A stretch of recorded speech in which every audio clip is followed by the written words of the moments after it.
Hola, hoy vamos a hacer la revisión de las características anatómicas del abdomen, en sí asociado a lo que es la anatomía quirúrgica del abdomen y su posterior correlación con las diferentes patologías asociadas en este bloque que vamos a revisar, que es de cirugía general. Les habla Marcos de la Cruz Tasaico, soy médico asistente del Departamento de Cirugía General y Digestiva del Hospital Edgardo Rebagliati Martins. El abdomen, recordaremos, presenta varias paredes, las cuales las podemos dividir de la siguiente manera. Tenemos una región anterolateral, la cual está constituida por los músculos largos y músculos anchos del abdomen. Una región posterior, que está constituida por la columna vertebral, el músculo cuadrado lumbar, el músculo psoas mayor y menor, que constituyen las estructuras anatómicas de esta pared. La región superior está constituida por el músculo diafragma, el cual divide la cavidad torácica en su parte superior de la cavidad abdominal ubicada en su parte inferior. La región inferior del abdomen, es decir, el límite de la cavidad abdominal con la cavidad pélvica, está delimitada por una circunferencia denominada el estrecho superior de la pelvis. Cuando hacemos la revisión de los músculos de la pared anterolateral del abdomen, podremos ver a uno y otro lado de la línea media a los músculos largos del abdomen, los cuales están constituidos por el músculo recto abdominal, o también conocido con el nombre de recto anterior del abdomen, el cual es un músculo aplanado, acintado, cuyas fibras musculares son verticales y tienen una característica importante, que tienen unas zonas donde es interrumpida por tejido aponeurótico, por tejido fibroso, que reciben el nombre de las intersecciones tendinosas o metámeras, dándole el aspecto al músculo recto abdominal de segmentaciones cuadriláteras, aproximadamente de 4 segmentaciones en total. Este músculo se origina a nivel del pubis, se inserta a nivel de la apófisis sifoides y los cartílagos costales del quinto al séptimo, se ubica dentro de un espacio aponeurótico denominado el estuche de los rectos, el cual divide los dos estuches de los rectos a través de la línea alba. La inervación de este músculo es a través de los 7 nervios intercostales inferiores y el nervio abdominogenital mayor. La función de este músculo es realizar la flexión de la columna y también contribuye en el movimiento de las maniobras de Valsalva. Otro de los músculos denominados largos de la pared abdominal viene a ser el músculo piramidal del abdomen, el cual se localiza dentro del estuche de los rectos, ubicado en la parte inferior de este estuche, siempre asociado o ubicado principalmente en el lado izquierdo, de forma triangular. Se origina a nivel del pubis y se inserta a nivel de la línea alba. La inervación está dada por el nervio subcostal, es decir, el nervio que se encuentra ubicado por debajo de la última costilla, y la función de este músculo es la de tensar la línea alba. Estos dos músculos a los cuales hemos hecho referencia, el músculo recto abdominal y el músculo piramidal, son considerados los músculos largos del abdomen, ubicados a la derecha y a la izquierda de la línea media, es decir, a la derecha y a la izquierda de la línea alba, ubicados dentro del estuche aponeurótico de los rectos. Al hacer la revisión de los músculos de la pared anterolateral del abdomen, también tenemos que conocer a los músculos denominados anchos del abdomen, los cuales van a estar distribuidos en planos de superficie a profundidad. El más superficial de estos músculos viene a ser el músculo oblicuo mayor, que también puede ser denominado oblicuo externo. Tiene forma aplanada, sus fibras se dirigen de arriba hacia abajo y de afuera hacia adentro y tienen como punto de convergencia la sínfisis del pubis. Este músculo se origina en la cara externa de las 8 últimas costillas, se inserta a nivel de la cresta ilíaca, en su labio externo, en la apófisis sifoides, a nivel de la línea alba, formando parte y dando la estructura al estuche de los rectos. Asimismo en la cresta pectínea y en la cresta del pubis. Como podemos apreciar en la figura, el músculo oblicuo mayor del abdomen se caracteriza por estar constituido en sus 2/3 superiores por una porción netamente muscular, o también podríamos denominarla porción carnosa. En cambio, su tercio inferior está constituido por tejido fibroso o por aponeurosis. De ahí que podemos definir al músculo oblicuo mayor con sus dos porciones, su porción muscular en sus 2/3 superiores y su porción aponeurótica en su tercio inferior. Si hablamos específicamente de la aponeurosis del músculo oblicuo mayor, podemos indicar que una característica relevante de esta aponeurosis del oblicuo mayor es que presenta un orificio, el denominado anillo inguinal superficial o externo, el cual va a presentar sus pilares, un pilar medial, un pilar lateral y un pilar posterior.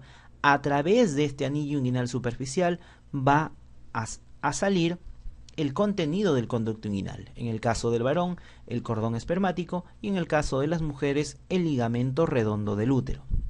Asimismo, esta aponeurosis del oblicuo mayor también forma ligamentos. ¿Qué ligamentos dependen de la aponeurosis del músculo oblicuo mayor? El ligamento inguinal, el ligamento lacunar o de Gimbernat y el ligamento de Cooper. Son los que dependen o se forman por diversas condensaciones de la aponeurosis del músculo oblicuo mayor.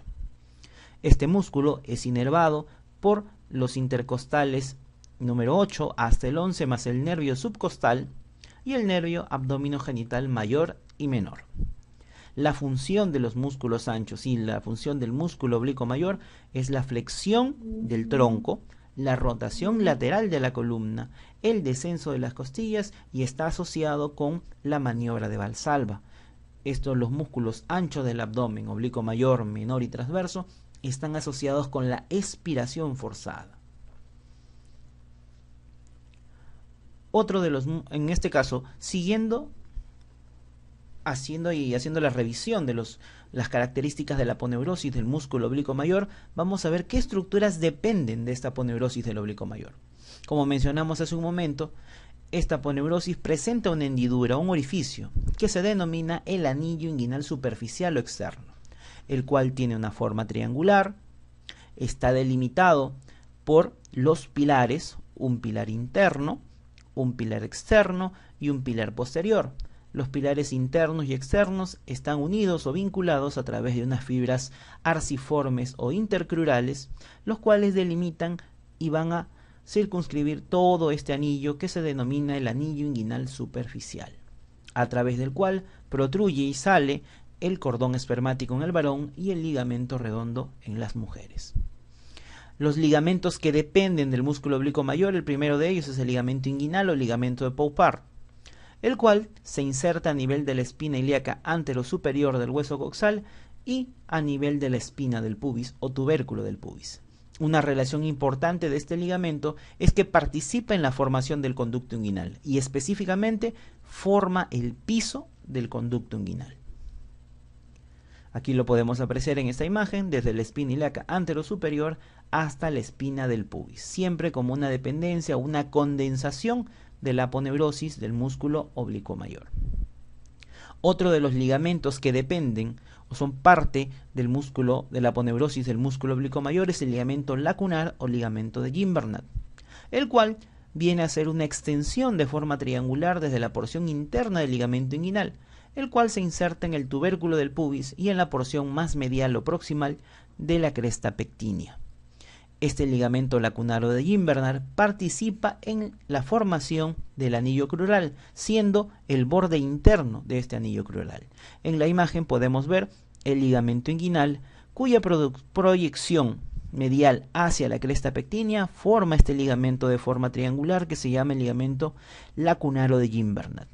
Este espacio, esta hendidura que se encuentra por fuera del ligamento lacunaro de Gimbernat recibe el nombre de anillo crural.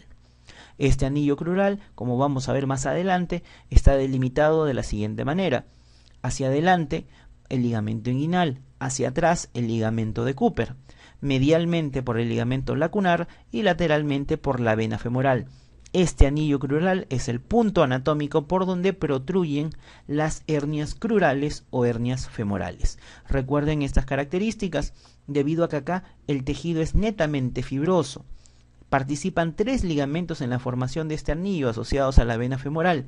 Debido a esto, debido a que el tejido fibroso que forma este anillo, cuando se produce una hernia femoral, es muy difícil que pueda ser reducida, ya que no hay una fácil distensión de los tejidos a este nivel, tal como lo sucedería en el caso de las hernias inguinales, en el cual el tejido muscular y aponeurótico es mucho más laxo y puede permitir una fácil reducción del contenido herniario. Otro de los ligamentos importantes que nosotros encontramos a nivel de las dependencias del músculo oblicuo mayor es el ligamento pectíneo o ligamento de Cooper. Constituye un fascículo del ligamento lacunar que se extiende sobre la cresta pectínea, formando el límite posterior del anillo crural. Aquí lo podemos apreciar, el ligamento inguinal. El ligamento inguinal se proyecta, forma un ligamento de forma triangular denominado el ligamento lacunar de Gimbernat, y este ligamento lacunar se proyecta a lo largo de toda la cresta pectínea formando el ligamento pectíneo o ligamento de Cooper. Como lo mencionamos hace un momento, forma el límite posterior del anillo crural. Asimismo, el ligamento pectíneo de Cooper se utiliza para la reparación de las hernias crurales o femorales, haciendo la sutura del tendón conjunto hacia este ligamento de Cooper o pectíneo, y esta técnica de reparación de las hernias se denomina técnica de McVeigh. Siguiendo con el estudio de los músculos de la pared anterolateral del abdomen, profundamente al músculo oblicuo mayor encontramos al músculo oblicuo menor u oblicuo interno. También de forma aplanada, sus fibras ahora se orientan hacia arriba, de afuera hacia adentro y de atrás hacia adelante, y se dirigen siempre hacia la apófisis o apéndice sifoides. La convergencia de las fibras del músculo oblicuo menor son hacia la apéndice sifoides, de abajo hacia arriba y de afuera hacia adentro. Este músculo se origina a nivel de la aponeurosis lumbar o tóraco-lumbar, a nivel de la cresta ilíaca y también en la mitad externa del ligamento inguinal. Las inserciones de este músculo en su porción muscular va a ser en la cara externa de las 4 últimas costillas, y su porción aponeurótica se dirige hacia la línea media para formar el estuche de los rectos. Las fibras más inferiores del músculo oblicuo menor se unen con las fibras inferiores del músculo transverso. La unión de estos dos músculos en sus fibras más distales o inferiores forman el tendón conjunto. La inervación de este músculo está dada por los intercostales del octavo espacio hasta el espacio número 11, el nervio subcostal, los abdómenos genitales mayor y menor. La función de este músculo, al igual que en el caso del músculo oblicuo mayor, también es la flexión y rotación lateral de la columna, el descenso de las costillas, es decir, asociados con la expiración forzada, y también relacionados con la maniobra de Valsalva, es decir, toser, pujar. Más profundamente, con respecto a los músculos anchos del abdomen, tenemos el músculo transverso del abdomen. La forma de este músculo, al igual que los dos músculos anteriores, es un músculo aplanado. Sus fibras ahora son en sentido horizontal, de afuera hacia adentro.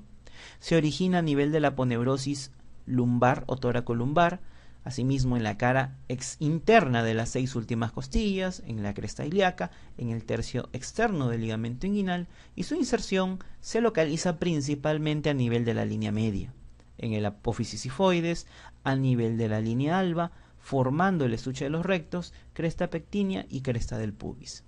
Volvemos a mencionar que las fibras inferiores del oblicuo menor y del transverso juntas forman el denominado tendón conjunto. La inervación de este músculo, al igual que el músculo oblicuo mayor y menor, siempre está dada por los intercostales del octavo al espacio número 11, el nervio subcostal y los abdómenos genitales mayor y menor. La función de este músculo viene a ser el descenso de las costillas y asociados con las maniobras de Valsalva. En esta imagen podemos ver un corte transversal de la pared anterior del abdomen, en la cual podemos ver en las partes laterales distribuidos en planos a los músculos anchos, el músculo oblicuo mayor, el músculo oblicuo menor y el músculo transverso. Las fascias o aponeurosis de estos tres músculos se van a dirigir por delante y por detrás del músculo recto abdominal y van a crear un compartimiento aponeurótico que se denomina el estuche de los rectos, el cual tiene como característica presentar dos hojas, una hoja anterior y una hoja posterior. Esta característica que vemos en esta imagen de una hoja anterior y una hoja posterior lo encontramos en los 2/3 superiores del estuche de los rectos, o como lo denominan algunas bibliografías, por encima del arco de Douglas. En esta imagen podemos ver el mismo corte del estuche de los rectos en forma transversal, pero esto es por debajo del arco de Douglas, en la cual vemos nuevamente los músculos oblicuo mayor, menor y transverso, las aponeurosis o fascia de estos músculos que se dirigen hacia la línea media, y como podemos ver en esta imagen, todas las fascias de los músculos anchos ahora se localizan por delante. ¿Eso qué quiere decir? Que por debajo del arco de Douglas solo existe la hoja anterior del estuche de los rectos. Ya no existe hoja posterior, ya que todas las fascias ahora se localizan por delante. Por detrás del músculo recto abdominal, lo único que encontraríamos sería la fascia transversalis, la grasa preperitoneal y el peritoneo parietal de la pared anterior del abdomen. Mencionamos a la fascia transversalis. La fascia transversalis constituye la fascia que tapiza la superficie interna de toda la cavidad abdominal, es decir, su pared anterior, su pared lateral y su pared posterior. Es una fascia profunda que reviste toda la cara interna de la cavidad abdominal. Superficialmente está en contacto con el músculo transverso y profundamente está en contacto con la grasa preperitoneal y el peritoneo parietal.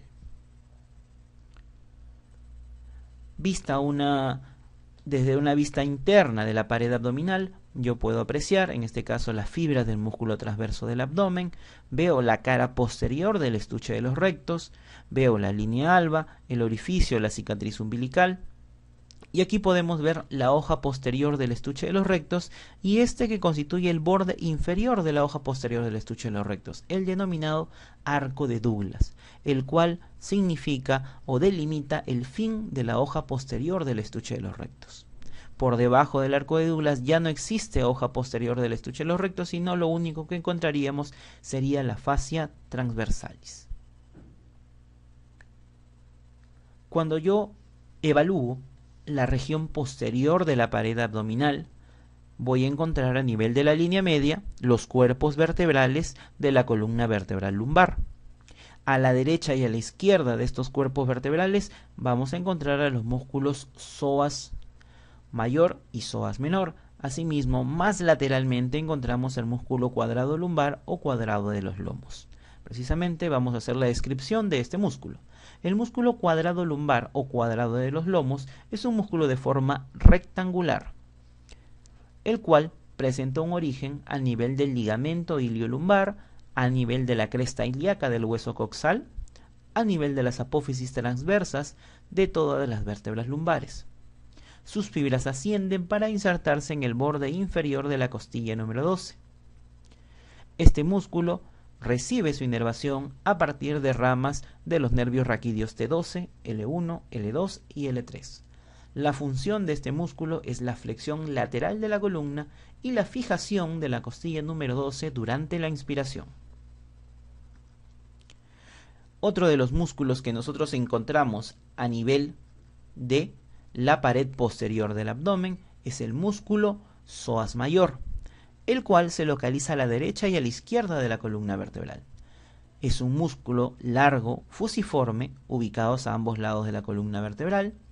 Se origina en las caras laterales de los cuerpos vertebrales lumbares. Se inserta distalmente a nivel del trocánter menor del fémur. Está inervado por las fibras de los nervios raquídeos L2, L3 y L4. Y la función que realiza este músculo es la flexión de la columna y la flexión del muslo. En algunos casos existe un músculo adicional, un fascículo adicional sobre el psoas mayor que se denomina el músculo psoas menor, el cual es un músculo inconstante. Es un músculo largo, delgado, que se origina a nivel de las caras laterales de los cuerpos vertebrales T12 y L1 y distalmente se inserta únicamente en la eminencia hilopectínea. Es inervado por fibras del nervio raquídeo L1 y la función es que ayuda a la flexión de la columna. Estos músculos que vemos que acabamos de revisar son los músculos que se localizan a nivel de la pared posterior del abdomen. La irrigación de nuestra pared abdominal está dada por múltiples ramas. ramas que vienen desde el tórax, ramas que vienen desde la pared posterior del abdomen y otras que se originan a nivel de la parte más proximal del muslo y la región inguinal. En ese caso, a nivel de la línea media encontramos estas dos arterias. Una es la arteria epigástrica superior, que viene desde el tórax, que es una de las ramas terminales de la arteria mamaria interna y que tiene como característica ingresar al estuche de los rectos para darle irrigación al músculo recto anterior del abdomen e incluso anastomosarse con su correspondiente arteria epigástrica inferior, que proviene desde la arteria ilíaca externa. Precisamente aquí hablamos de esta arteria ilíaca externa, de la arteria epigástrica inferior, la cual se origina a nivel de la arteria ilíaca externa. Ingresa al estuche de los rectos por debajo del arco de Douglas, se localiza por detrás del músculo recto anterior del abdomen, irrigando a este músculo y anastomosándose con la arteria epigástrica superior, formando un circuito anastomótico en el interior del estuche de los rectos. Recordemos que esta arteria epigástrica inferior posteriormente nos va a servir para delimitar el famoso triángulo de Hesselbach. Toda hernia que sale por fuera de la arteria epigástrica inferior es una hernia inguinal indirecta, y toda hernia que sale por dentro de la arteria epigástrica inferior es una hernia inguinal directa. Otra de las arterias que participa en la irrigación de la pared abdominal es la arteria musculofrénica, la cual también es una rama terminal de la arteria mamaria externa. Se localiza entre el diafragma y los músculos anchos del abdomen, irrigando estos músculos. Otras arterias que participan en la irrigación de la pared abdominal son las arterias lumbares. En total son 5 pares de lumbares. Los 4 primeros pares de lumbares toman origen de la arteria aorta abdominal.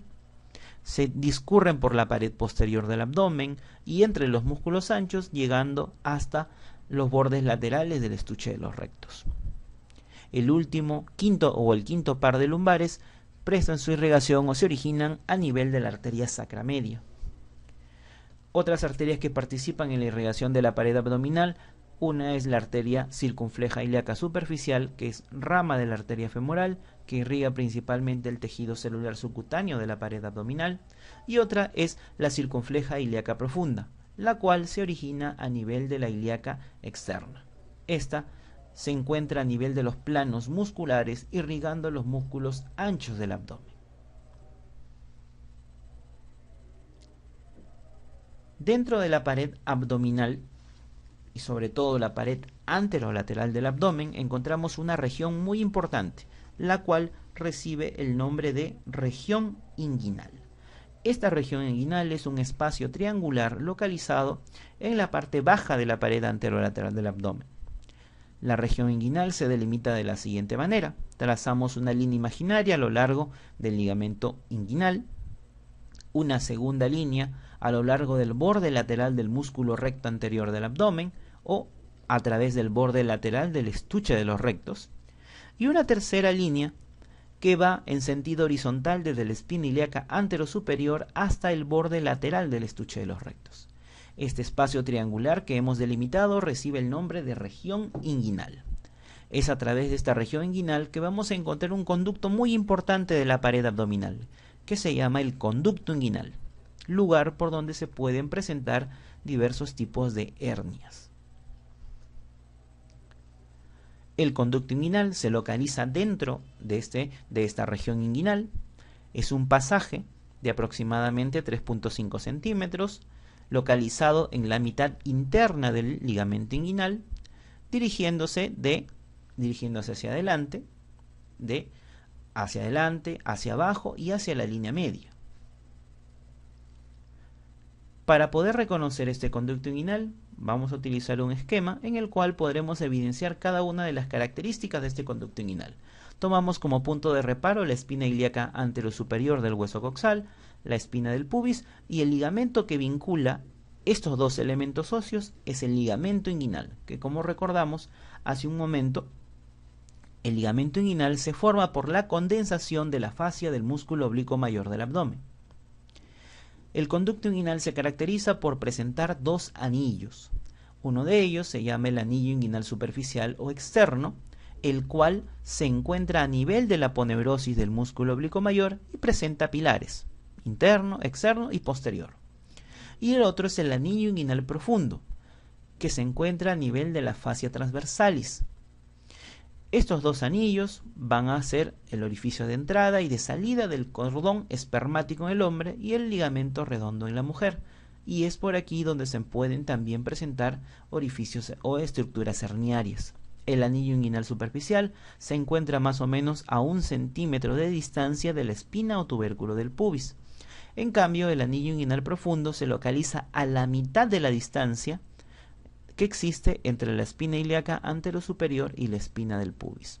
Es lo que algunas bibliografías denominan el punto medio inguinal. Las paredes del conducto inguinal son 4 y las vamos a distribuir de la siguiente manera. La primera pared, denominada inferior o piso, está constituida por el ligamento inguinal. La siguiente pared, la pared posterior, está constituida por la fascia transversalis. La pared anterior la constituye la fascia o aponeurosis del músculo oblicuo mayor del abdomen. Y la pared superior o techo está formada por el borde inferior del músculo oblicuo menor y transverso. Y recordemos lo que mencionamos al momento de describir estos músculos. Las fibras más inferiores del oblicuo menor y transverso se unen, se fusionan y forman el llamado tendón conjunto. El contenido del conducto inguinal va a ser diferente si estamos hablando del sexo masculino o femenino. En el caso del varón, por el conducto inguinal transita el cordón espermático y en el caso de las mujeres transita el ligamento redondo del útero. El conducto inguinal tiene una estrecha relación, sobre todo a nivel de su pared posterior, con los vasos epigástricos inferiores. Recordemos que esta arteria epigástrica inferior es rama de la arteria ilíaca externa y la vena es tributaria de la vena ilíaca externa. Estos vasos epigástricos inferiores siempre se localizan por dentro o mediales al anillo inguinal profundo. Recordemos también, como vamos a ver más adelante, los vasos epigástricos inferiores nos ayudan a delimitar un triángulo muy importante en la región inguinal que se llama el triángulo de Hesselbach, el cual nos va a definir o nos va a poder diferenciar los dos tipos más importantes de hernias inguinales, que son las directas e indirectas. Por debajo de este conducto inguinal yo voy a tener una relación importante con los vasos femorales. Medialmente la vena femoral, lateralmente la arteria femoral. Vean ustedes que el anillo inguinal profundo se relaciona hacia abajo con la arteria femoral, a través de lo que es el punto medio inguinal. Debido a esta estrecha relación se debe tener mucho cuidado al realizar la reparación de las hernias, porque la colocación de un punto muy profundo en esta localización podría comprometer a estos vasos femorales. El contenido, como indicamos, de este conducto inguinal varía. En el caso del varón, el cordón espermático; en la mujer, el ligamento redondo del útero; y asimismo también encontramos como contenido el nervio abdominogenital menor. El contenido del conducto inguinal en el varón es el cordón espermático, y este cordón espermático se forma gracias al descenso testicular que ocurre durante la etapa intrauterina, el cual se inicia aproximadamente a nivel de las 28 semanas de gestación o a los 7 meses, en la cual el testículo desciende desde la región lumbar a través de la pared abdominal, a través del conducto inguinal y hasta llegar a las bolsas escrotales. En su descenso arrastra varias estructuras, las cuales forman el denominado cordón espermático. Cuando hablamos del cordón espermático tenemos que ver cuáles son las envolturas que forman este cordón espermático, las cuales vienen a ser 3 estructuras de afuera hacia adentro. La capa más externa está denominada como fascia espermática externa y deriva de la fascia del músculo oblicuo mayor del abdomen. La capa media está constituida por el músculo cremaster y deriva de las fibras del músculo oblicuo menor del abdomen. Este músculo está inervado por una de las ramas del nervio genitocrural, específicamente la rama genital del nervio genitocrural. La capa más interna del cordón espermático recibe el nombre de fascia espermática interna y deriva de la fascia transversalis. Estas capas que hemos mencionado son las capas que el testículo arrastró en su descenso a través de su paso por la pared abdominal y específicamente por el conducto inguinal. Recuerden que este músculo cremaster es el responsable del reflejo cremasteriano que se encuentra exacerbado en los niños. El contenido, las estructuras que se encuentran dentro de ese cordón espermático, las podemos clasificar de acuerdo a la estructura que la forma. Encontramos 3 arterias en el cordón espermático. Una y la principal de ellas es la arteria espermática o arteria testicular que irriga el testículo, la que se origina en la aorta abdominal. La segunda arteria es la arteria deferencial, que irriga al conducto deferente y que se origina en la arteria vesical inferior. Y otra es la arteria funicular, que se encarga de irrigar al músculo cremaster, a la fascia espermática externa e interna, y que toma origen a nivel de la arteria epigástrica inferior. En el caso de las venas que se ubican dentro del cordón espermático, las vamos a ubicar de forma plexiforme, es decir, encontramos un plexo por delante del conducto deferente y uno por detrás del conducto deferente. De ahí reciben el nombre de plexos venosos espermáticos posterior y anterior. El plexo venoso espermático posterior drena a nivel de la vena epigástrica inferior y el plexo venoso espermático anterior, o también conocido con el nombre de plexo pampiniforme, forma una vena muy importante, que se llama la vena espermática o vena testicular. Entonces, vamos a tener 2 venas testiculares o espermáticas, una vena espermática o testicular derecha y una espermática o testicular izquierda.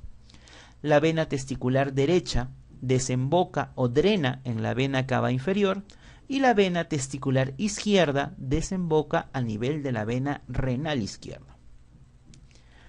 Dentro del cordón espermático también encontramos vasos linfáticos y encontramos como estructura principal el conducto deferente, el cual se origina en el testículo y se encarga de transportar los espermatozoides desde el testículo hacia los conductos eyaculadores. En el caso de la parte nerviosa que transita por el cordón espermático, tenemos las fibras simpáticas que acompañan a las arterias y que provienen del plexo aórtico. Existe un triángulo ubicado a nivel de la pared abdominal, y específicamente dentro de la región inguinal, muy importante para poder definir las características de las hernias. Este triángulo recibe el nombre de triángulo inguinal o triángulo de Hesselbach, el cual se delimita de la siguiente manera.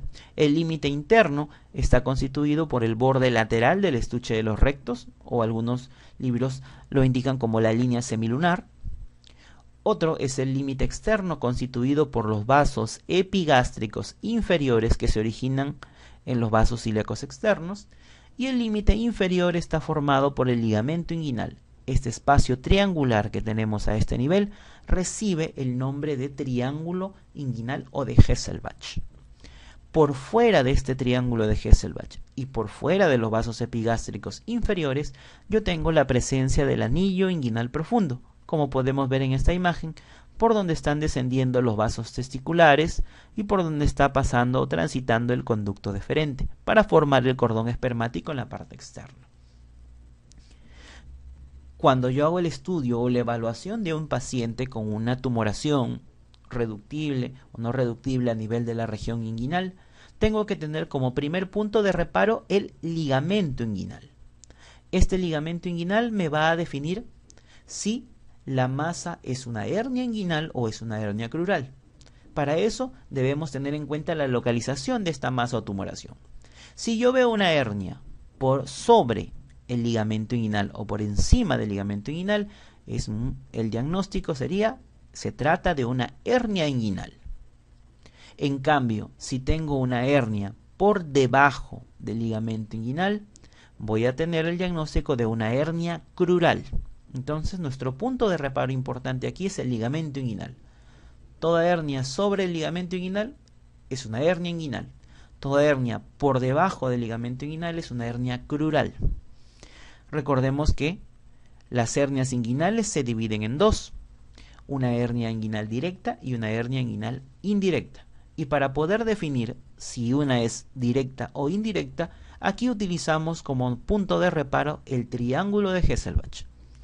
Si la hernia protruye a través del triángulo de Hesselbach, dentro del triángulo de Hesselbach, o por dentro de los vasos epigástricos inferiores, se trata de una hernia inguinal directa. Tenemos esta imagen de las diapositivas, veo aquí los vasos epigástricos inferiores y aquí el triángulo de Hesselbach. Si la hernia protruye a través del triángulo de Hesselbach, se denomina hernia inguinal directa. Como podemos apreciar, esta protrusión, esta hernia, no tiene relación con el cordón espermático y no llega hasta el escroto. En cambio, si yo tengo una hernia que se localiza por fuera del triángulo de Hesselbach, es decir, transita a través del anillo inguinal profundo, conducto inguinal, anillo inguinal superficial y termina en el escroto, sigue el trayecto del cordón espermático, entonces se trata de una hernia inguinal indirecta. Como podemos ver en esta imagen, tengo un conducto peritoneo vaginal persistente que acompaña al cordón espermático, llegando incluso hasta las bolsas escrotales. Esta es la representación gráfica de una hernia inguinal indirecta, la cual siempre pasa por fuera del triángulo de Hesselbach. El anillo crural es un espacio localizado por debajo del ligamento inguinal a través del cual se pueden formar las hernias crurales o hernias femorales. En ese caso debemos reconocer cuáles son los límites de este anillo crural. Veo en la diapositiva el ligamento inguinal. Por debajo del ligamento inguinal veo las estructuras que transitan por el canal femoral. De afuera hacia adentro tengo primero el nervio femoral, que es la estructura más externa. A nivel del punto medio inguinal tengo a la arteria femoral, por dentro de ella la vena femoral, y el elemento o el compartimiento más interno viene a ser el anillo crural, el cual está delimitado de la siguiente manera. Su límite interno o límite medial está constituido por el ligamento lacunaro de Gimbernat. Su límite lateral está formado por la vena femoral. Su límite superior o anterior está constituido por el ligamento inguinal y su límite inferior o posterior está formado por el ligamento pectíneo o ligamento de Cooper. Todas esas cuatro estructuras delimitan este espacio que se llama el anillo crural, y es a través de este anillo crural que se pueden presentar las hernias crurales o femorales, más frecuentes en las mujeres y también como característica anatómica importante, debido a que está formado por ligamentos, estructuras fibrosas y duras. Las hernias de esta región difícilmente pueden reducirse, debiendo ser operadas de urgencia. Dentro de la pared abdominal encontramos orificios naturales y puntos débiles de la pared anterolateral del abdomen, los cuales potencialmente se pueden presentar casos de hernias a cada uno de esos niveles. ¿Cuáles pueden ser esos ejemplos de los orificios naturales de la pared y potencialmente localización de alguna hernia? Tenemos, por ejemplo, la línea alba, en la cual podemos ver la presencia de las hernias epigástricas. Otro corresponde al borde lateral del estuche de los rectos, o también llamada línea semilunar o de Spiegel, donde se pueden presentar las hernias semilunares o hernia de Spiegel. El orificio, la cicatriz umbilical, también puede ser asiento de una patología herniaria, las hernias umbilicales. Y otra, la más frecuente, es la región inguinal a través de los anillos inguinales superficiales y profundos por donde puede protruir contenido herniario, siendo la hernia inguinal la más frecuente de todas las hernias. Asimismo, para agregar un poco a este nivel, también se pueden presentar hernias donde se realizó una cirugía previa, y este tipo de hernias se llaman hernias incisionales o eventraciones. Existen puntos anatómicos donde se pueden presentar hernias raras. Tenemos un espacio triangular denominado el triángulo de Petit, a través de la cual se puede presentar una hernia lumbar, clasificada característicamente con el nombre de hernia lumbar inferior o hernia de Petit. Este triángulo de Petit está delimitado de la siguiente manera: el borde posterior del músculo oblicuo mayor, el borde anterior del músculo dorsal ancho y la cresta ilíaca. A través de ese espacio triangular puede protruir contenido herniario denominado hernia de Petit. Existe otro espacio mucho más profundo, también asociado con los músculos de la pared anterolateral y posterior del abdomen, que se llama el cuadrilátero de Grinfeld. el cual está delimitado por la costilla número 12, el músculo serrato menor posterior inferior, el borde lateral del músculo erector de la columna o músculo de la masa común y el borde posterior del músculo oblicuo menor, formando este espacio cuadrilátero que se llama el cuadrilátero de Greenfield, donde se puede presentar la hernia de Greenfield o hernia lumbar superior. Estos dos espacios, el triángulo de Petit y cuadrilátero de Greenfield, pueden ser lugar de presentación de hernias, pero son hernias sumamente raras. Ya que hablamos de hernia, que es una patología importante asociada con los músculos de la pared abdominal, debemos definir que la hernia es la salida o la protrusión parcial o total de algún contenido intraabdominal, que puede ser contenido epiploico, puede ser una víscera intraabdominal que protruya a través de un orificio anatómico o un punto débil de la pared abdominal. Siempre esta hernia se va a encontrar envuelta por un saco peritoneal que protruye a través de estos puntos débiles de la pared u orificios naturales de la pared. Dentro de las hernias podemos tener distintos tipos de hernias de acuerdo a su localización: las hernias inguinales, crurales, umbilicales, epigástricas o hernias semilunares o de Spiegel o de la línea de Spiegel. De todas ellas, a la cabeza la más frecuente es la hernia inguinal, sobre todo en el sexo masculino. En cambio, las hernias crurales son más frecuentes en el sexo femenino. También podemos ver que, por frecuencia, como habíamos indicado en la diapositiva anterior, las hernias inguinales están a la cabeza. De ellas, la hernia inguinal indirecta constituye un 60%, la hernia inguinal directa un 20%, las hernias crurales o femorales un 5% y de presentación principalmente en el sexo femenino. Las hernias umbilicales un 10% y las otras de otros tipos de hernias de menor envergadura en menor porcentaje, las hernias de la línea semilunar o de Spiegel, hernias obturatrices de Petit, Greenfield y otros tipos de hernia también pueden encontrarse dentro de esta clasificación, pero en mucha menor proporción. Asimismo, también se pueden presentar hernias en una zona donde se realizó un tratamiento quirúrgico previo. Este tipo de hernias reciben el nombre de hernias incisionales o eventraciones, ¿sí? Se pueden presentar donde previamente ya se hizo una cirugía. En esta imagen podemos ver a dos pacientes que presentan hernias inguinales, pero son hernias inguinales distintas.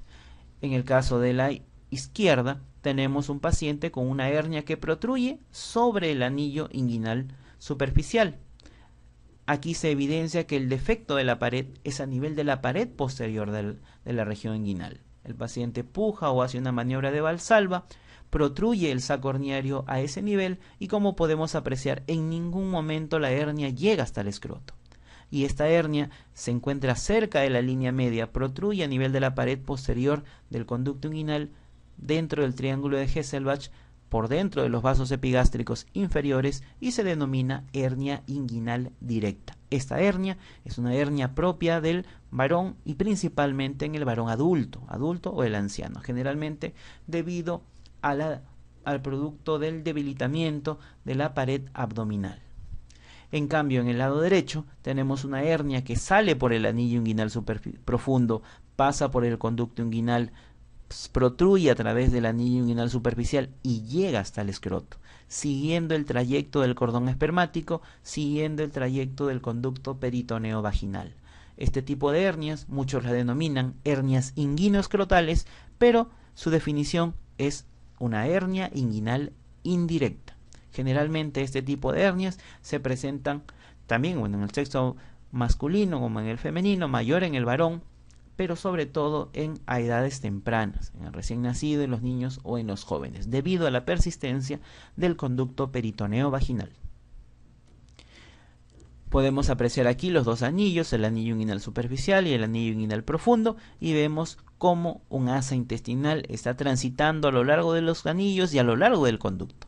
Esta es una hernia inguinal indirecta o también llamada inguinoescrotal. Como vemos, aquí está el contenido de esta hernia, que en este caso es un asa intestinal. También podemos tener las hernias crurales que, como indicamos, protruyen a través del anillo crural, que siempre se localiza por dentro de la vena femoral. Recuerden que el anillo crural está formado por el ligamento inguinal, ligamento lacunaro de Gimbernat, ligamento pectíneo de Cooper y la vena femoral. Este pequeño espacio recibe el nombre de anillo crural y por allí se pueden presentar las hernias crurales o femorales. Como podemos ver, el cuello o el anillo de este saco herniario es muy pequeño y una vez que ha protruido alguna víscera, algún tejido a través de ese anillo, es muy difícil que pueda regresar debido a la poca distensibilidad de los tejidos a este nivel, haciendo que el tratamiento de este tipo de hernia generalmente se realice por emergencia. Cuando hablamos de hernias raras, hablamos de las hernias de Petit o hernias de Grinfeld. Y aquí precisamente tenemos una hernia que protruye a través del triángulo de Petit, que como indicamos hace un momento, está constituido por el músculo dorsal ancho, el músculo oblicuo mayor y la cresta ilíaca. Entonces, esta es una imagen de una hernia lumbar inferior o hernia de Petit.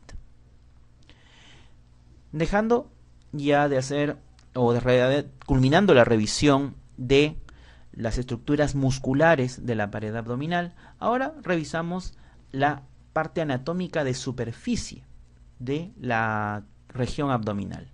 Recuerden ustedes que sobre nuestra pared abdominal se proyectan los elementos que se ubican dentro del abdomen.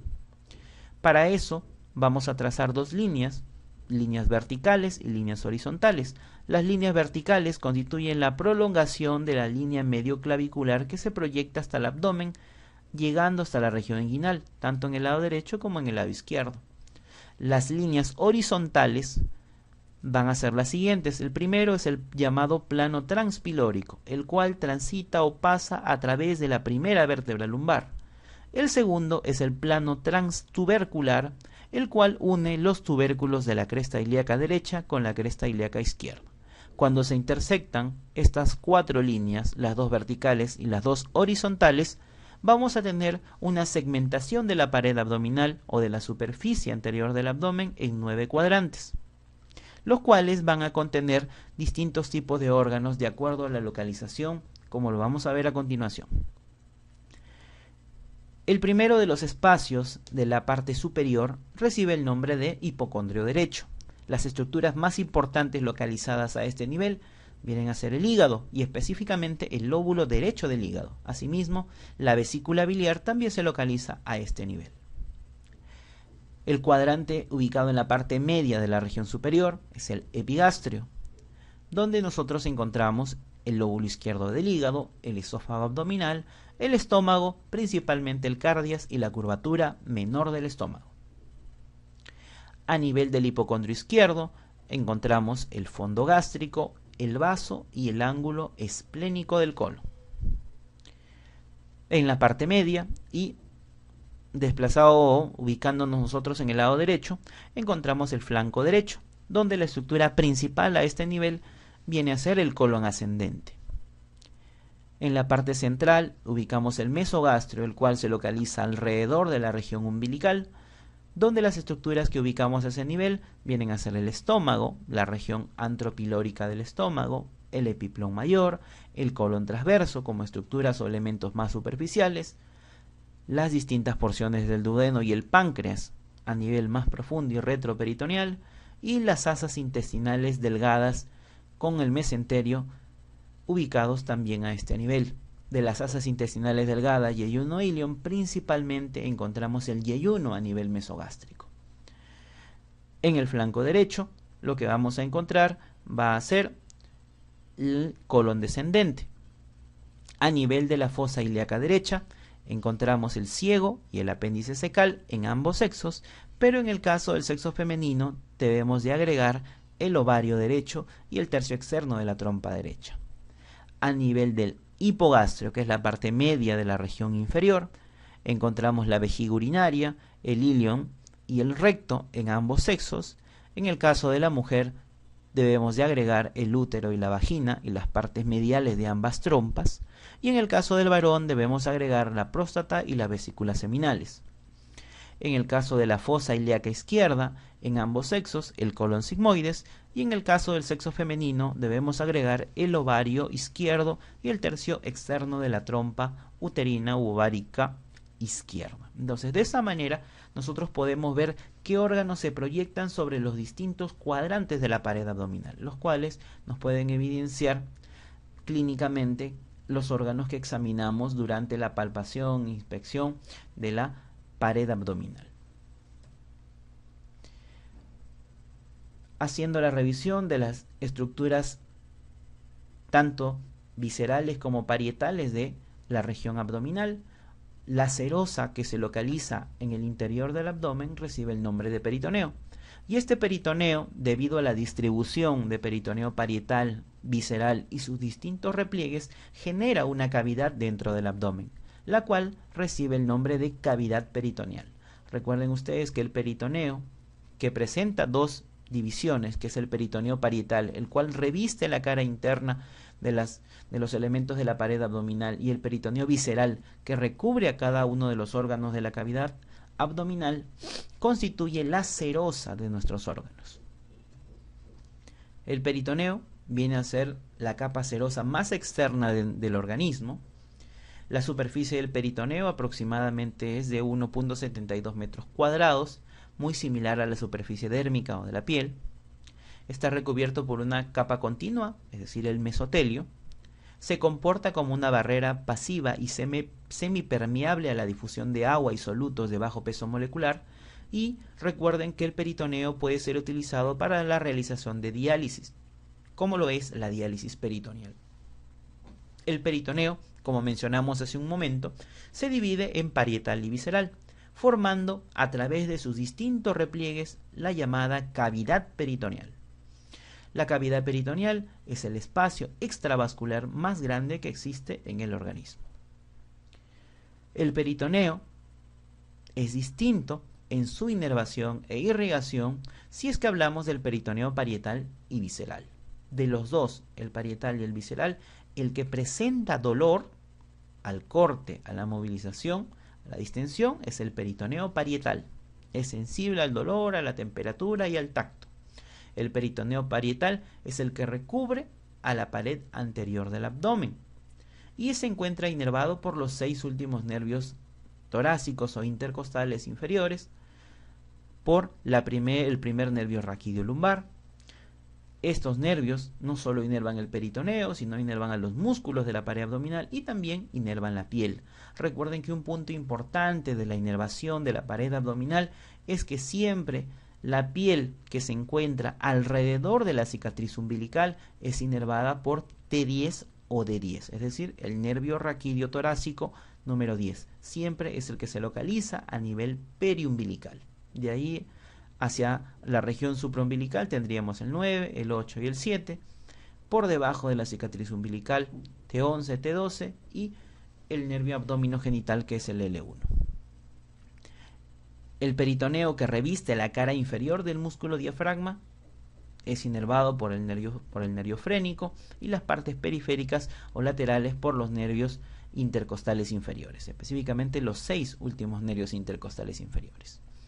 El peritoneo parietal de la pelvis es inervado por el obturador, que es rama del plexo lumbar. Como ustedes podrán apreciar entonces, el peritoneo parietal, que es la porción del peritoneo sensible al dolor, es inervado por fibras nerviosas somáticas. En cambio, el peritoneo visceral no es sensible al dolor, pero sí al estiramiento y al desgarro, por ejemplo, a la distensión de un asa intestinal obstruida. De esa manera sí se puede generar impulsos dolorosos, y es inervado por fibras neurovegetativas, simpáticas y parasimpáticas, como nosotros podemos evidenciar en los distintos plexos localizados por delante de la aorta: el plexo solar o plexo celíaco, los plexos mesentéricos superiores e inferiores, que se encuentran localizados en la cara anterior de la aorta.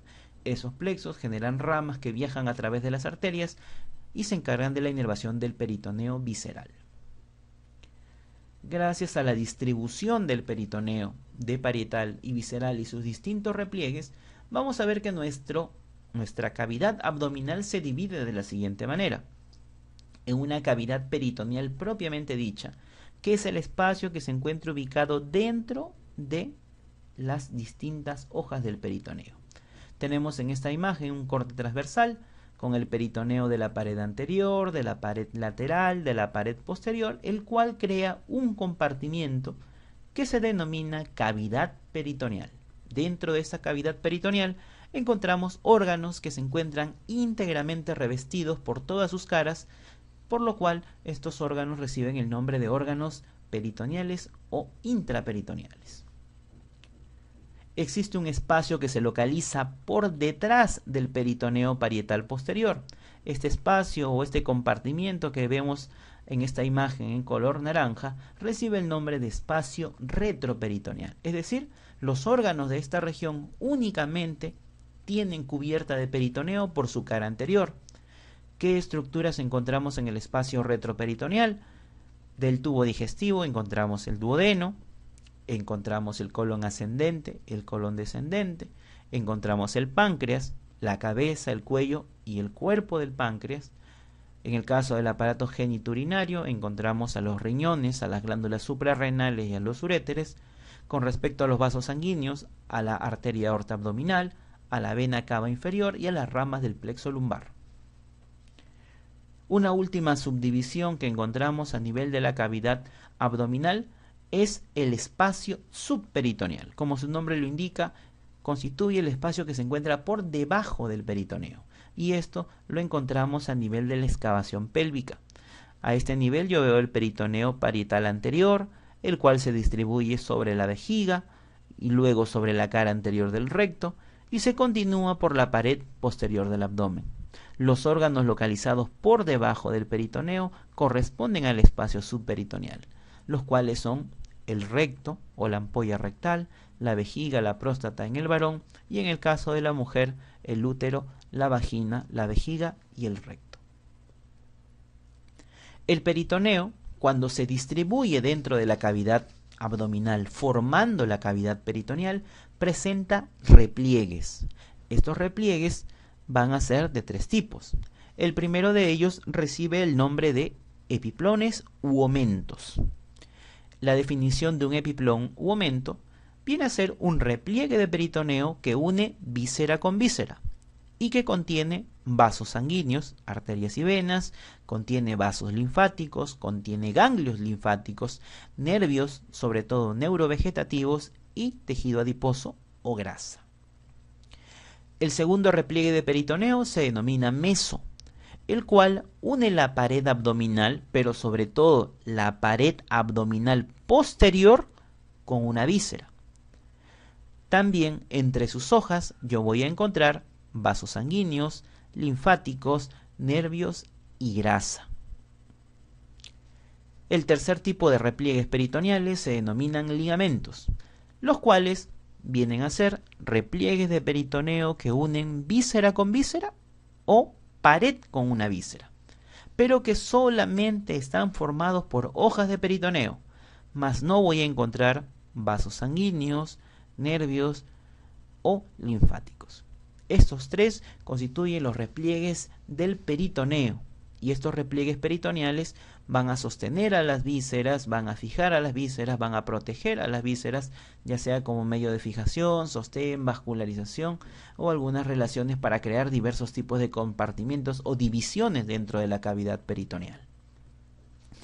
Cuando hacemos el estudio de los epiplones u omentos, debemos de tener en cuenta cuáles son los 4 omentos que encontramos en la cavidad peritoneal. El primero de ellos se denomina epiplón mayor o gastrocólico, debido a que va desde la curvatura mayor del estómago hacia el colon transverso. El segundo ejemplo es el epiplón menor o gastrohepático, que se origina en la curvatura menor del estómago y se dirige a la cara inferior del hígado. El otro es el epiplón gastroesplénico, que vincula el fondo gástrico con la cara medial o cara visceral del vaso.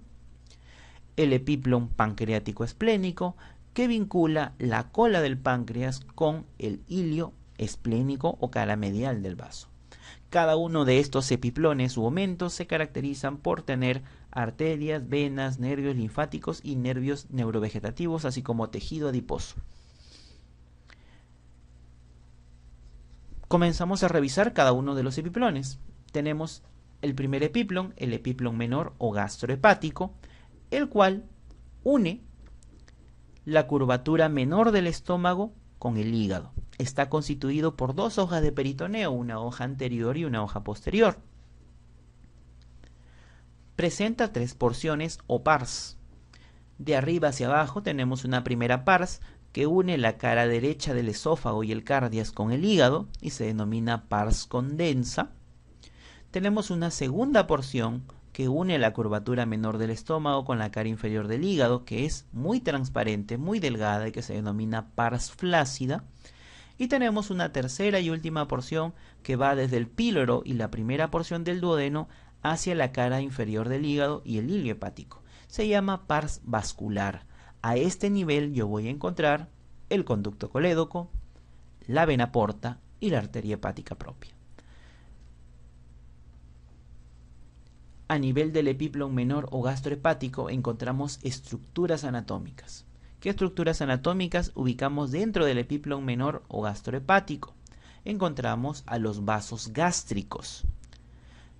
Estos vasos gástricos se distribuyen de la siguiente manera: arteria y vena gástrica derecha o pilórica y la arteria y vena gástrica izquierda o coronaria estomáquica. Estos dos son los vasos importantes que yo encuentro en el epiplon menor y que se localizan a nivel de la curvatura menor del estómago. Asimismo, dentro del epiplon menor yo voy a encontrar grupos ganglionares linfáticos del estómago, sobre todo los perigástricos, y específicamente los grupos ganglionares 1, 3 y 5, es decir, los impares. El grupo 1 está constituido por los ganglios paracardiales derechos. El grupo 3 está constituido por los ganglios de la curvatura menor del estómago y el grupo 5 está constituido por los ganglios suprapilóricos. Estos vienen a localizarse dentro del epiplon menor. Asimismo encontramos nervios a nivel del epiplon menor y específicamente relacionados con la curvatura menor del estómago, y estos son los nervios gástricos, el nervio gástrico anterior y el nervio gástrico posterior, que se originan de los nervios vagos o neumogástricos. En el caso del epiplon mayor, también conocido con el nombre de gastrocólico, vamos a tener en cuenta que está formado por 4 hojas. El epiplon menor estaba constituido por solo 2 hojas. En este caso, ¿por qué está constituido por 4 hojas? 2 hojas provienen del estómago, de las caras anterior y posterior del estómago, y 2 hojas provienen del colon transverso. 2 hojas del estómago y 2 hojas del colon transverso se unen y forman este tejido epiploico de aspecto de un delantal que recibe el nombre del epiplon mayor u omento mayor. Este epiplon mayor se encuentra ubicado desde la curvatura mayor del estómago hacia el colon transverso. Dentro del epiplon mayor encontramos tejido adiposo o grasa, la cual se constituye como un reservorio de grasa para las personas. Mientras más obesa o mayor peso tiene la persona, existe mayor cantidad de tejido adiposo a nivel del epiplon mayor. Una característica importante del epiplon mayor, en base a su longitud, a su tamaño, es que tiene capacidad de migración. Cuando existe un proceso inflamatorio e infeccioso dentro de la cavidad abdominal, el epiplon mayor puede dirigirse hacia esa zona para intentar controlar este proceso inflamatorio e infeccioso. Esto se presenta en muchas patologías, sobre todo se evidencia claramente durante los cuadros de apendicitis. En relación a esta capacidad de migración que tiene el epiplon mayor, y al involucrar o envolver los tejidos inflamados o infectados dentro de la cavidad abdominal, genera una función de defensa para evitar que estos órganos puedan perforarse y generar una peritonitis difusa o una peritonitis generalizada.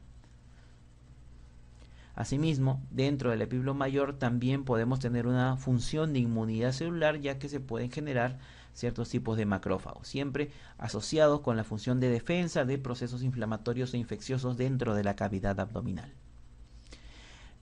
Dentro de este epiplon mayor tenemos una característica importante, que se van a vincular o se van a unir las arterias gastroepiploicas, que son las arterias que irrigan la curvatura mayor del estómago.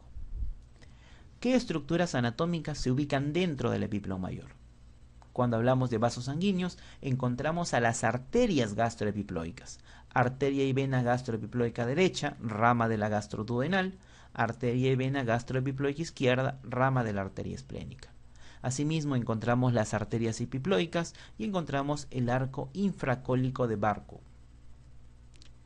Asimismo, encontramos ganglios, grupos ganglionares gástricos o denominados perigástricos, que serían el grupo 2, 4 y 6. El grupo 2, que son los del tipo paracardial izquierdo.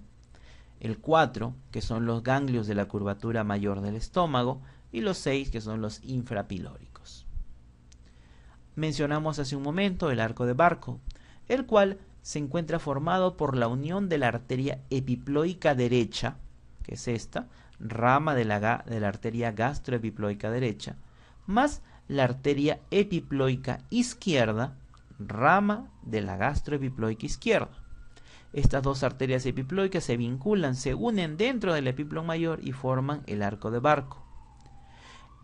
Este arco de Barco se puede ver reforzado por las arterias epiploicas anteriores, que provienen de ambas arterias gastroepiploicas, y por las arterias epiploicas posteriores, que se originan a nivel de arterias del páncreas.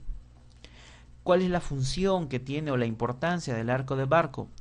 Es que se va a encargar de colaborar a la irrigación de diversas estructuras, como por ejemplo el epiplón mayor, el estómago, el duodeno, el páncreas y el colon transverso.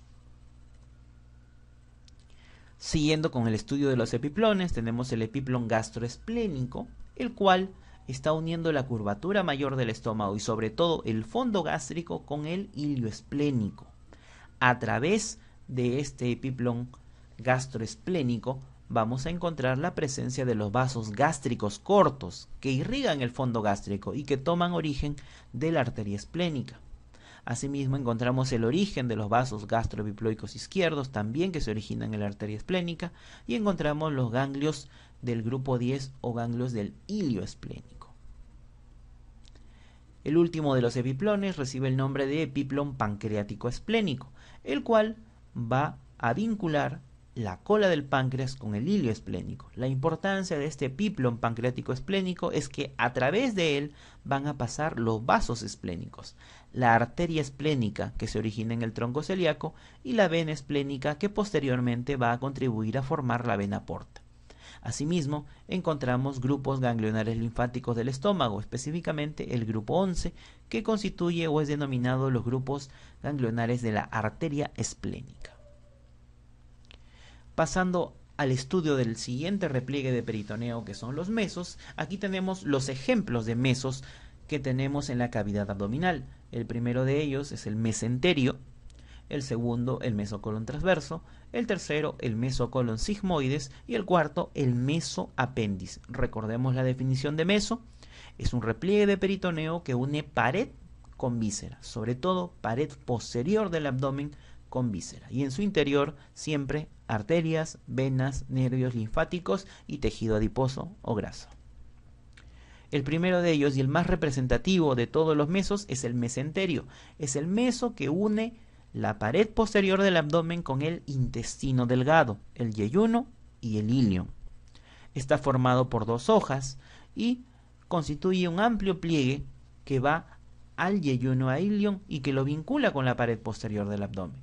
La raíz de este mesenterio aproximadamente mide 15 centímetros y tiene una dirección oblicua, de arriba hacia abajo y de izquierda a derecha, iniciándose en la cara lateral izquierda de la segunda vértebra lumbar y terminando a nivel de la articulación sacro-ilíaca derecha. Dentro de este mesenterio yo voy a encontrar múltiples ramas arteriales, que son las arterias yeyunales y arterias iliales, que son las que irrigan el intestino delgado, el yeyuno y el ilio.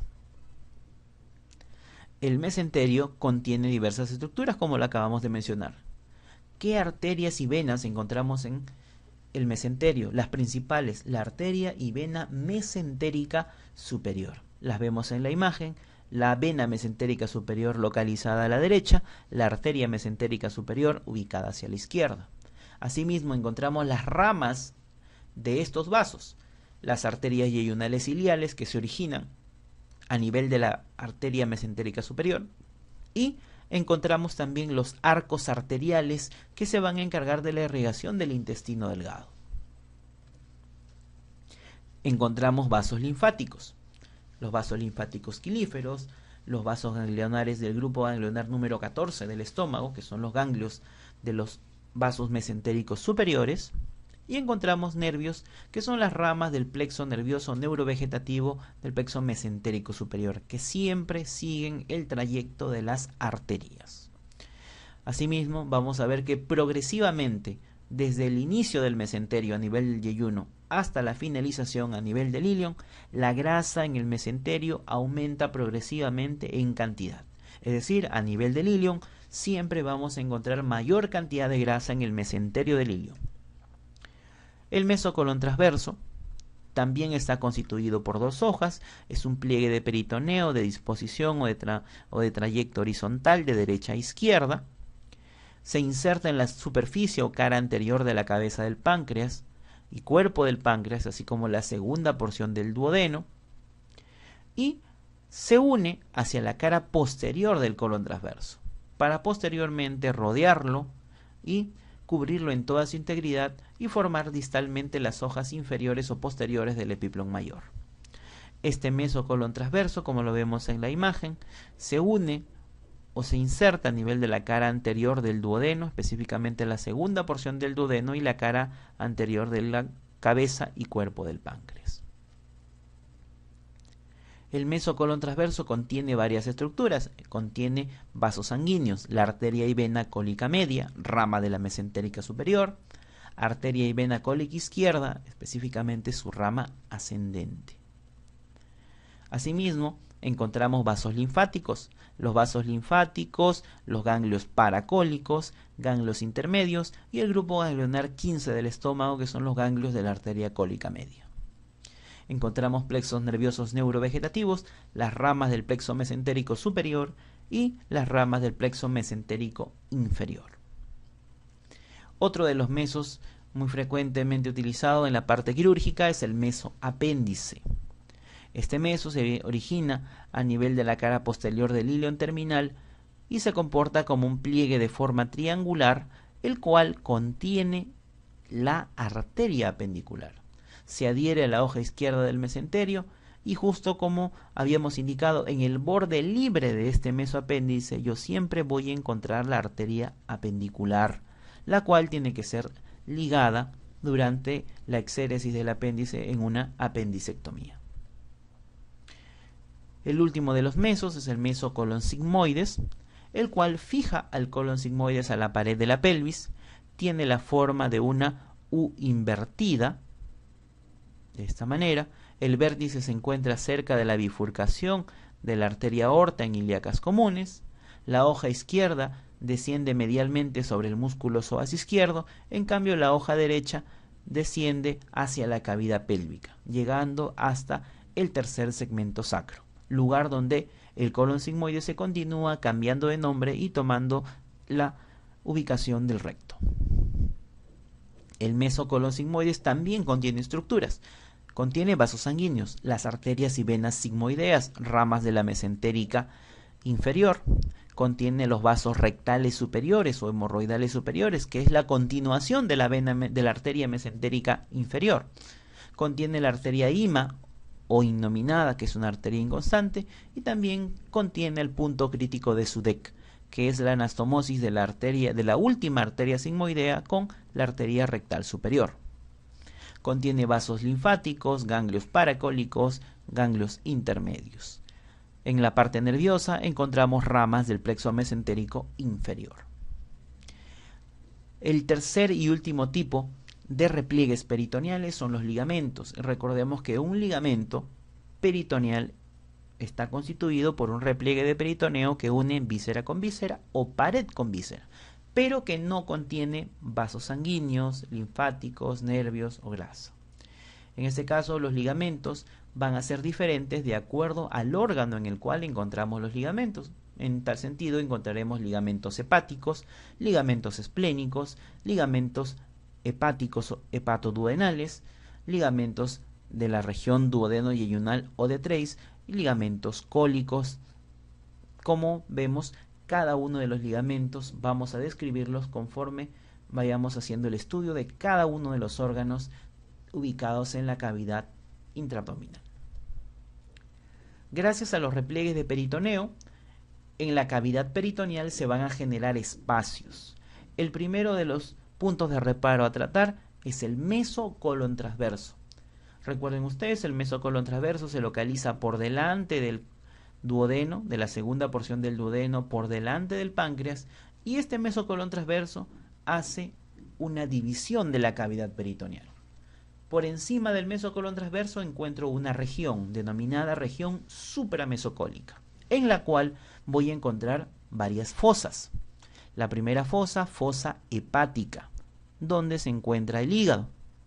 Por encima del hígado encuentro una región que se llama la región suprahepática derecha e izquierda, dividida por el ligamento falciforme, lugar donde se pueden localizar abscesos. Otra de las regiones es la región infrahepática, como su nombre lo indica, ubicada por debajo del hígado, la cual se divide en derecha e izquierda por la presencia de la vena cava inferior. Algunas bibliografías o algunas referencias a la región infrahepática también le denominan espacio de Morrison, lugar donde también se pueden ubicar colecciones o abscesos, principalmente los que vienen de la vesícula biliar. Encontramos una segunda fosa, que es la fosa gástrica, donde se localiza el estómago. Encontramos la celda esplénica, donde se localiza el vaso. Y por detrás del estómago, por detrás del colon transverso y mesocolon transverso, encontramos un compartimiento llamado la transcavidad de los epiplones. Por debajo del mesocolon transverso encontramos la siguiente región, que se llama la región inframesocólica. Esta región inframesocólica se subdivide gracias al mesenterio. El mesenterio genera dos espacios, un espacio mesentérico cólico derecho y un espacio mesentérico cólico izquierdo. Asimismo, entre la pared abdominal y el colon ascendente y descendente existen unos surcos o unos espacios que se llaman los espacios parietocólicos. Espacio parietocólico derecho, espacio parietocólico izquierdo, lugar por donde pueden discurrir las colecciones o líquidos intraabdominales que puedan venir desde la región supramesocólica. Cuando hacemos el estudio de la región supramesocólica, mencionamos la fosa hepática. Por encima del hígado y por debajo del diafragma encontramos un espacio que se llama el espacio suprahepático o subfrénico. Este espacio subfrénico presenta dos regiones, un espacio subfrénico derecho y un espacio subfrénico izquierdo. ¿Qué elemento divide en derecho e izquierdo la región subfrénica o suprahepática? El ligamento falciforme. Por debajo del hígado encuentro una segunda región que se llama la región infrahepática. Como indicamos hace un momento, algunos lo conocen como el espacio de Morrison o bolsa hepatorrenal, debido a que, como vemos en esta imagen, se ubica entre la cara inferior del lóbulo derecho del hígado y el riñón derecho. Este espacio es la región infrahepática o también conocido como el espacio de Morrison, divididos en derecho e izquierdo gracias a la vena cava inferior. Un espacio localizado por detrás del estómago y por delante del páncreas recibe el nombre de transcavidad de los epiplones. Esta transcavidad de los epiplones tiene los siguientes límites. El límite superior es el músculo diafragma, el límite inferior es el borde inferior del epiplón mayor y el colon transverso. La pared anterior está constituida por el epiplón menor, la curvatura menor del estómago, la cara posterior y curvatura mayor del estómago. La pared posterior de esta transcavidad de los epiplones está constituida por el páncreas, el duodeno y las inserciones diafragmáticas. Entonces, este espacio que tenemos a este nivel, entre el estómago y el páncreas, recibe el nombre de transcavidad de los epiplones. Este espacio es abordado o se ingresa a través del epiplón mayor hacia la transcavidad de los epiplones cuando se realiza la cirugía gástrica o cirugía pancreática. Precisamente tenemos la imagen de ese movimiento al cual hacíamos referencia.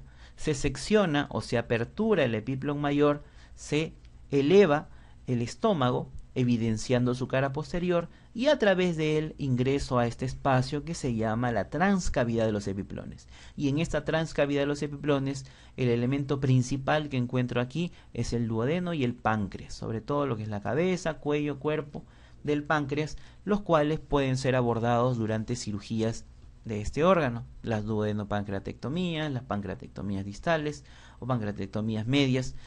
Como ustedes pueden apreciar, entonces, esta transcavidad de los epiplones se utiliza bastante para la cirugía pancreática y también para la cirugía gástrica. La cavidad peritoneal, es decir, el espacio donde se ubica el hígado, el intestino delgado, el colon, se comunica con esta transcavidad de los epiplones a través de un orificio. Ese orificio recibe el nombre de hiato de Winslow. El hiato de Winslow constituye el orificio que comunica la cavidad peritoneal con la transcavidad de los epiplones. Este hiato de Winslow tiene los siguientes límites. El límite superior es el lóbulo caudado del hígado. El límite inferior está constituido por el bulbo duodenal. El límite anterior lo constituye el pedículo hepático. Y el límite posterior está formado por la vena cava inferior. Entonces, el hiato de Winslow constituye el orificio que comunica la cavidad peritoneal con la transcavidad de los epiplones. Cuando hablamos de la región inframesocólica encontramos espacios. El primero de ellos es el espacio mesentérico cólico derecho, el cual está delimitado por el colon ascendente, el colon transverso y la hoja derecha del mesenterio. ¿Qué cosa encuentro en ese espacio mesentérico cólico derecho? Arteria y vena cólica media, arteria y vénica cólica derecha, vasos linfáticos que acompañan a estas arterias y venas, ganglios paracólicos, intermedios y principales, y los nervios del plexo mesentérico superior. En el espacio mesentérico cólico izquierdo, el cual está delimitado por el colon transverso, el mesocolon transverso y la hoja izquierda del mesenterio, y el colon descendente, contiene a la arteria y vena cólica izquierda, a los vasos mesentéricos inferiores, arteria mesentérica inferior y vena mesentérica inferior, ganglios paracólicos, ganglios intermedios, ganglios principales y los nervios del plexo mesentérico inferior. Como podemos ver en el espacio mesentérico cólico izquierdo, principalmente vemos el trayecto de los vasos sanguíneos. Como podemos apreciar, tenemos aquí el ángulo de Treitz, vemos el trayecto de la vena mesentérica inferior, vemos el trayecto de la arteria mesentérica inferior, la cólica izquierda y las arterias sigmoideas hacia el colon sigmoides. La región inframesocólica también presenta los espacios parietocólicos.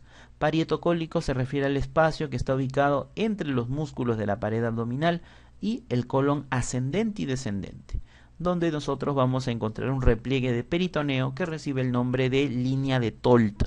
Esta línea de Tolt, que es el peritoneo entre la pared abdominal y el colon ascendente y descendente, es el lugar donde se aborda o se apertura para poder movilizar el colon derecho y el colon izquierdo durante la cirugía de estos órganos, o cuando se requiere evaluar o inspeccionar el espacio retroperitoneal. Para poder movilizar el colon tenemos que aperturar y seccionar esta línea que se encuentra a este nivel, denominada la línea de Tolt.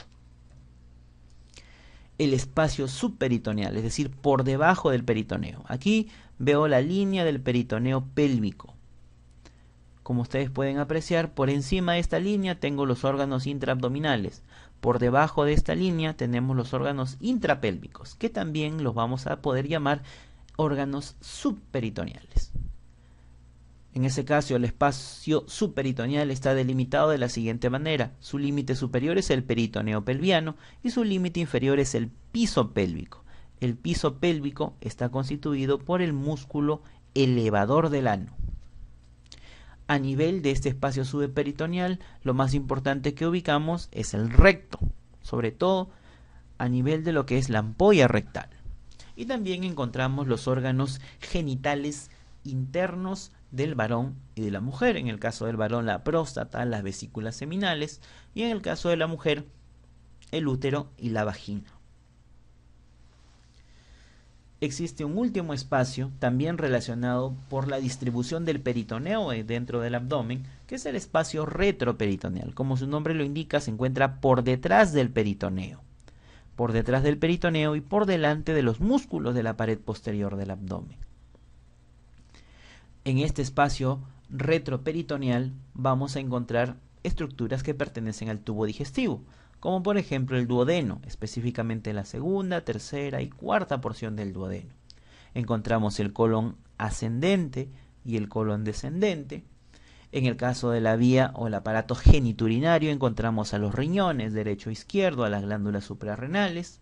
Encontramos en el caso de las glándulas anexas al aparato digestivo a lo que es el páncreas, la cabeza, el cuello, el cuerpo del páncreas, ya que la cola del páncreas se considera un órgano intraabdominal. En cambio el cuerpo, el cuello y el cuerpo son estructuras retroperitoneales. Asimismo, dentro del espacio retroperitoneal encontramos a la arteria aorta y a la vena cava inferior. Asimismo, encontramos las ramas del plexo lumbar y los plexos nerviosos neurovegetativos.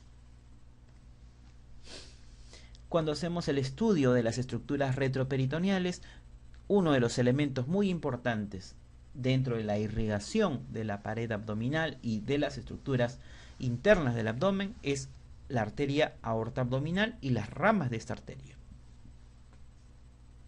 Recordemos que la arteria aorta abdominal recibe esta denominación cuando atraviesa el músculo diafragma, aproximadamente a la altura de la vértebra torácica número 12. Por encima del diafragma se llamaba aorta descendente. Por debajo del diafragma toma el nombre de arteria aorta abdominal. La arteria aorta abdominal desciende verticalmente por delante de la columna, orientada o lateralizada hacia la izquierda, llegando hasta el nivel de la cuarta vértebra lumbar, donde cambia de nombre donde se divide en sus dos ramas terminales, que son las ilíacas comunes o ilíacas primitivas derecha e izquierda. Entonces, la arteria aorta comienza a nivel de T12, cuando atraviesa el músculo diafragma, y termina a nivel del E4, dividiéndose en sus dos ramas terminales, las ilíacas comunes derecha e izquierda. La arteria aorta abdominal presenta ramas de dos tipos: ramas parietales, como su nombre lo indica, para la irrigación de la pared abdominal, y ramas viscerales. En orden de aparición, la primera rama que vamos a ver aquí, y es la primera rama que se origina de la arteria aorta abdominal, es una rama parietal. Recibe el nombre de arteria diafragmática inferior, o también conocida con el nombre de arteria frénica inferior, que irriga la cara inferior del músculo diafragma. Existen dos diafragmáticas inferiores, derecha e izquierda, y más o menos se originan en el borde inferior de la vértebra torácica número 12 o el disco intervertebral entre L1 y T12.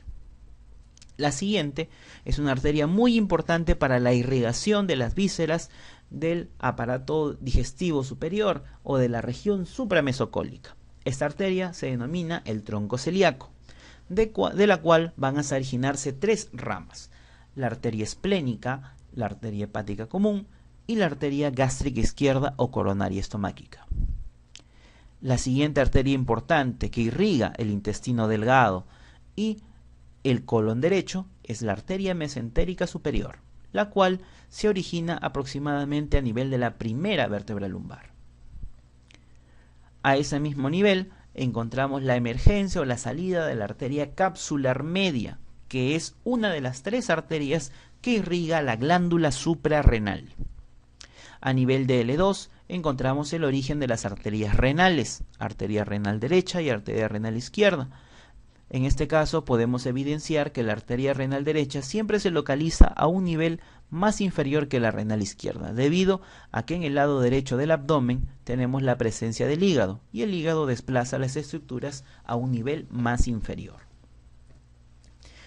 Por debajo de la emergencia de las arterias renales tengo la presencia de las arterias gonadales. Usamos como término general de arterias gonadales debido a que el dibujo no hace referencia al sexo masculino y femenino. Pero recuerden que estas arterias gonadales, como su nombre lo indica, irrigan las gónadas del varón y la mujer. recordando que las gónadas en el varón son el testículo y en el caso de la mujer son los ovarios. Y aquí podemos denominarla de la siguiente manera. Si son las arterias que irrigan las gónadas en el varón, se denomina arteria testicular.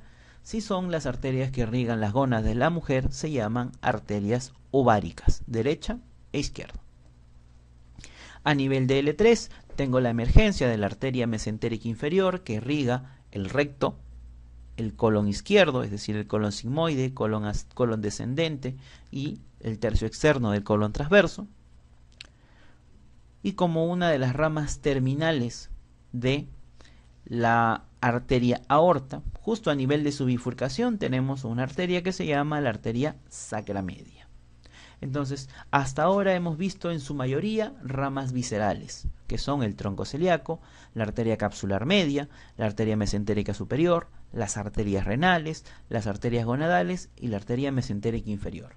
En el caso de las ramas parietales, tenemos a la arteria diafragmática inferior o frénica inferior y una de las últimas ramas, la sacramedia. Agregando aquí a las ramas parietales tenemos a las arterias lumbares, que como mencionamos en diapositivas previas, son 5 pares de lumbares, pero de las cuales 4 de ellas, el primer, segundo, tercer y cuarto par de lumbares se originan en la aorta. El último par de lumbares, es decir, el quinto par de lumbares, se originan a nivel de la sacramedia. Entonces, de esa manera tenemos todas las ramas que se originan a nivel de la aorta abdominal y que van a irrigar a todos los órganos que progresivamente vamos a ir describiendo. Tenemos un esquema y una imagen de resumen. Tenemos que las ramas gastrointestinales de la aorta son el tronco celíaco, la arteria mesentérica superior e inferior. Las ramas que irrigan estructuras del aparato genitourinario son la arteria capsular media que irriga la suprarrenal, las arterias renales derecha e izquierda y las arterias gonadales para el testículo en el hombre o el ovario en la mujer. Y luego tenemos las ramas parietales que vienen a ser las arterias diafragmáticas inferiores que irrigan el músculo diafragma, las arterias lumbares que irrigan la pared abdominal y la arteria sacramedia que irriga la cara anterior del hueso sacro. En el caso de las venas, una de las venas muy importantes ubicadas a nivel de la cavidad abdominal es la vena cava inferior, la cual se forma por la unión de las dos venas ilíacas comunes o primitivas, más o menos a nivel de la quinta vértebra lumbar. Asciende por delante de la columna, lateralizada hacia la derecha, atraviesa el músculo diafragma a nivel de la octava vértebra torácica, llega hasta el mediastino del tórax y desemboca a nivel de la aurícula derecha del corazón. La vena cava inferior en todo su trayecto recibe tributarias, recibe sangre a través de tributarias viscerales y tributarias parietales. Las tributarias viscerales son las siguientes: la vena gonadal derecha, es decir, testicular en el hombre, ovárica en la mujer; las venas renales derecha e izquierda; la vena suprarrenal derecha y las venas hepáticas o suprahepáticas, que son la suprahepática derecha, media e izquierda. Estas vienen a ser las tributarias viscerales que recibe la vena cava inferior. En el caso de las tributarias parietales, tenemos a las venas lumbares y a la vena diafragmática inferior, derecha e izquierda. En el caso de la vena renal izquierda, se caracteriza particularmente porque presenta tributarias específicas. A nivel de la vena renal izquierda van a desembocar venas específicas. ¿Cuáles son? La vena gonadal izquierda, la vena testicular u ovárica izquierda desembocan a nivel de la vena renal izquierda, muy diferente de la vena gonadal derecha que lo hace a nivel de la vena cava inferior. Como vemos en esta imagen, la vena gonadal derecha desemboca en ángulo agudo a nivel de la vena cava inferior, facilitándose o siguiendo el sentido de la sangre a través de la vena cava inferior. En cambio, la vena gonadal izquierda desemboca en ángulo recto con respecto a la vena renal izquierda. Esto hace de que el flujo que lleva la vena gonadal pueda regresar pueda regurgitar. Esto es la explicación del varicocele. En el caso del varón, la ingurgitación de las venas del plexo espermático a nivel del cordón espermático del conducto inguinal, la dilatación de esas venas recibe el nombre de varicocele, y el varicocele es mucho más frecuente en el lado izquierdo, y es debido a la desembocadura de la vena gonadal izquierda, lo cual lo hace en ángulo recto. Debido a esto, hay un proceso de regurgitación o de éstasis de la sangre venosa y puede ocasionar una dilatación de estas venas. ¿Qué otras venas desembocan a nivel de la vena renal izquierda? La segunda lumbar izquierda, la vena capsular o suprarrenal izquierda y la vena diafragmática inferior izquierda.